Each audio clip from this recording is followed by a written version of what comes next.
മെൽ ഗിബ്സന്റെ the passion of the Christ എന്ന സിനിമയുടെ ഏറെ പ്രതീക്ഷയോടെ കാത്തിരിക്കുന്ന രണ്ടാം ഭാഗത്തിന്റെ ചിത്രീകരണം the resurrection of the Christ 2025 ഓഗസ്റ്റിൽ റോമിലും ഇറ്റലിയിലെ മറ്റ് സ്ഥലങ്ങളിലും ആരംഭിക്കും.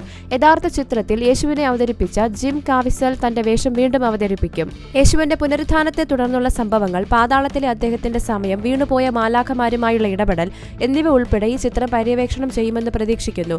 2022 നാഷണൽ കാത്തലിക് രജിസ്റ്ററിന് നൽകിയ അഭിമുഖത്തിൽ പുനരുത്ഥാനത്തെക്കുറിച്ചുള്ള ഈ സിനിമ ഒരു രേഖീയ വിവരണമല്ല എന്ന് ഗിബ്സൺ പറഞ്ഞു. ഞാൻ പറയാൻ ശ്രമിക്കുന്ന കേന്ദ്ര സംഭവത്തെ ഭാവിയിലും ഭൂതകാലത്തിലും മറ്റ് മേഖലകളിലും ചുറ്റുമുള്ള മറ്റെല്ലാ കാര്യങ്ങളുമായി സംയോജിപ്പിച്ചായിരിക്കും ചിത്രീകരണം. കഥ ശരിയായി പറയാൻ മാലാഖമാരുടെ പതനത്തിൽ നിന്ന് ആരംഭിക്കണമെന്ന് ഞാൻ കരുതുന്നു, അദ്ദേഹം കൂട്ടിച്ചേർത്തു. 2004 പുറത്തിറങ്ങിയ the passion of the Christ ലോകമെമ്പാടുമായി ഏകദേശം $612 മില്യൺ ബോക്സ് ഓഫീസിൽ നിന്ന് നേടി. എക്കാലത്തെയും ഏറ്റവും വലിയ സ്വതന്ത്ര ചിത്രമായി ഇത് മാറി. യേശുവിന്റെ മരണത്തിന് ജൂത നേതാക്കളാണ് ഉത്തരവാദികളെന്ന സൂചന കാരണം ഈ ചിത്രം സെമിറ്റിക് വിരുദ്ധമായി കണക്കാക്കപ്പെട്ടിരുന്നുവെങ്കിലും വിവാദം താൽപര്യം വർദ്ധിപ്പിച്ചു. പള്ളികൾ അവരുടെ സഭകൾക്കായി മുഴുവൻ തിയേറ്ററുകളും ബുക്ക് ചെയ്ത വാർത്തകൾ വരെയുണ്ടായി.